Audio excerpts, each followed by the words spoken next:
तुम्ही जर श्रद्धेने पूर्ण श्रद्धेने जर हरीचं नाम घेतलं, नाम जप केला, तर तुमच्या मागच्या जन्माचं, पुढच्या जन्माचं आणि नंतरच्या जन्माचं तुमचं पूर्ण काय होईल, तुमचं कुळ जे काही असेल ते एकदम शुद्ध होऊन जाईल. तर आता जी सेवा दिली मी, काय तुम्ही शांत चित्ताने ऐकलं. प्रश्न फार मोठा आहे, कळतच नाही म्हणून. दोन गोष्टी महत्वाच्या आहेत, पाणी पिणं छानकेन, सद्गुरू करणं पैशाने. या दोन गोष्टी अति महत्वाच्या. लई माळ घालायची गाई हो, लई वर्षभर टिकत नाही, वर्षभर टिकत नाही. एक तपाच्या गावात त्यात माळ घातली, पंढरपूरला आला आणि घरी आला म्हणजे माळ काय झाली, आम्हाला चंद्रभागेत काढून घेतलं.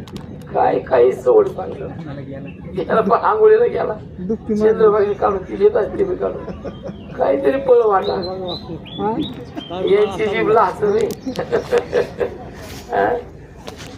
अवघड आहे. म्हणून संतांची 3 लक्षणं पाहिले आपण, कोणते कोणते पाहिले लक्षात असतील तुमचे असं वाटते मग. पहिला काम, क्रोध, आणि अजून तिसरं आहे लोभ. काम, क्रोध, मद. मद या शब्दाचा आपल्याला विचार करायचा आहे. कोणतं प्रेम एक झाला ना का देख, संतांकडं प्रेम हा एक विषय झाला. 3 झाले, आता 4था आहे मद. मद म्हणजे काय? मद म्हणजे शक्ती. शक्ती मद असतो, ज्ञान मद असतो, बर का.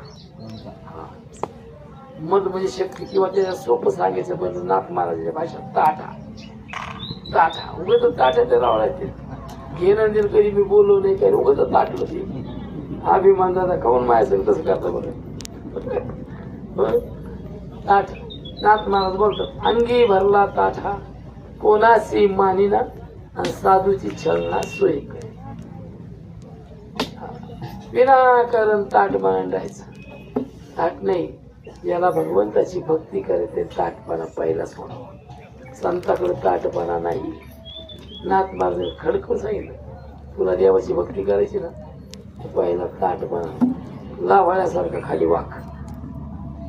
नम्र झाला भूता, तेने कोंडिले आनंदा. लावाळ्याच्या वरून पाणी किती गेलं, नारळाचं ताडाचं झाड असते ती नदीच्या काठाला, ते वाकतच नाही. आणि लावळ्याचं झाड मधी असते. लावळ्याचं झाड कुठं असते, एवढंच असते, बारीक काळी असते. ते आला ना महापूर, जे हरी